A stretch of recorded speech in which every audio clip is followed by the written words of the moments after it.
Alors, aujourd'hui, on va s'attaquer à un cas d'école, un vrai paradoxe financier qui nous vient d'une analyse. On va parler du Merval, l'indice boursier argentin. Quand on pense à l'Argentine, on pense crise économique, non? Et pourtant, les chiffres de sa bourse, ils racontent une toute autre histoire, une histoire presque impossible. Allez, on rentre direct dans le vif du sujet. Regardez-moi ces chiffres. Entre 2007 et 2025, le CAC 40 français, plus 29%, pas de quoi sauter au plafond. Et maintenant, l'Argentine, le Merval, mais attention, converti en euros pour qu'on puisse comparer. Tenez-vous bien, plus 209%. Oui, plus 209%. C'est fou, non? Pour un investisseur européen, la bourse d'un pays qu'on associait au chaos total a littéralement pulvérisé le marché parisien. Donc là, forcément, la question qui se pose, c'est mais comment c'est possible? Sérieusement, comment une économie qui semble toujours au bord du gouffre, avec une inflation délirante, une instabilité politique permanente, comment peut-elle offrir des rendements pareils à un étranger? C'est ça le grand mystère qu'on va essayer de démêler ensemble. Pour trouver la clé de cette énigme, en fait, il faut regarder le problème sous deux angles différents. C'est une histoire de monnaie. D'un côté, le peso argentin et de l'autre, l'euro. C'est en comparant ces deux réalités qu'on va commencer à y voir plus clair. Alors si on regarde la performance du Merval, mais en pesos, la monnaie locale, attention les yeux, on parle de plus 122 700%. C'est juste stratosphérique. On a multiplié la mise par plus de 1200. On pourrait se dire, waouh, quelle croissance économique! Sauf que la réalité est un tout petit peu plus compliquée. Et voilà le hic, le revers de la médaille. De cette performance complètement folle en pesos, 99,8% ont été purement et simplement effacés par la dévaluation.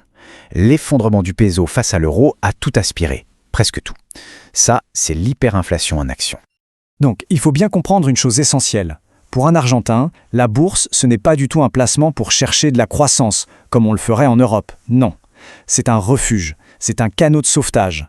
Quand votre monnaie fonde comme neige au soleil, vous cherchez juste à sauver les meubles. C'est de la pure survie financière. Et attention, ce n'est pas un phénomène récent. L'histoire économique de l'Argentine, c'est un peu les montagnes russes permanentes, une succession de cycles, mais les cycles ultra-violents. Pour comprendre la bourse argentine, il faut d'abord comprendre cette histoire, faite de moments d'euphorie totale, suivis de crashs absolument dévastateurs. Et ces cycles, on peut presque les calquer sur les changements politiques. On a eu la période Kirchner, avec le boom des matières premières, tout allait bien.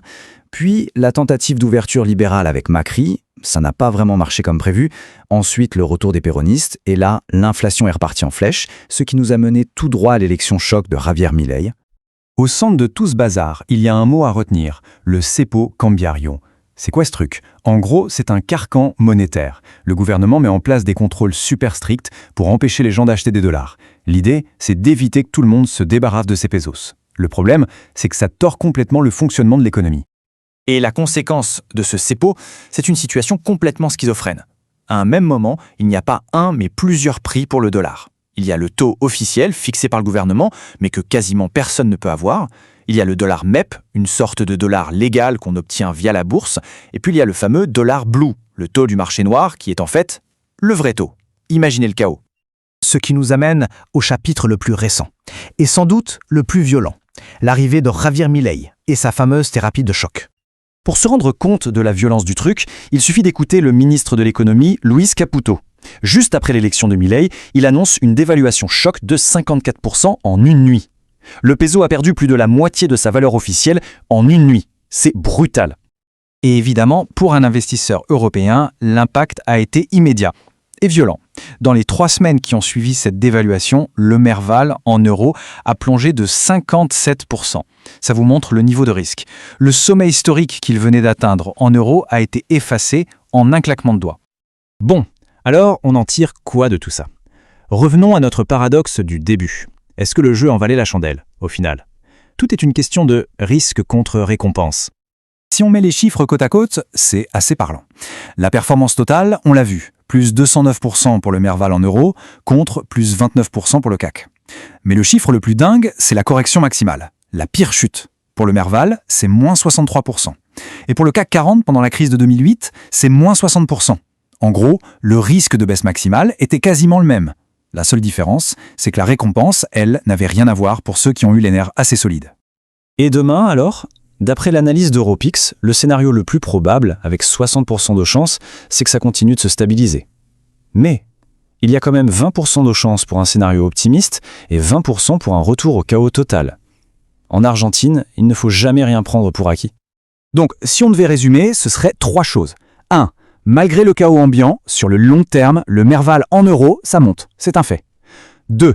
Chaque crise, chaque moment de panique générale a été, avec le recul, une super opportunité pour acheter. Et 3. Cette volatilité extrême, ce n'est pas une erreur du système, c'est le prix du ticket d'entrée pour espérer des rendements bien supérieurs.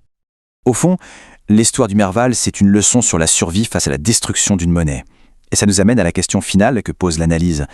Quand on regarde la trajectoire de la dette, des déficits, dans des pays comme la France, est-ce que les déséquilibres qui ont fait exploser l'Argentine ne sont pas en train de s'accumuler plus silencieusement chez nous? La grande différence, bien sûr, c'est qu'on a l'euro, un bouclier solide. Mais pour combien de temps? Et si finalement le véritable marché émergent, le marché à risque, ce n'était pas forcément celui qu'on croit? Voilà, c'est une piste de réflexion.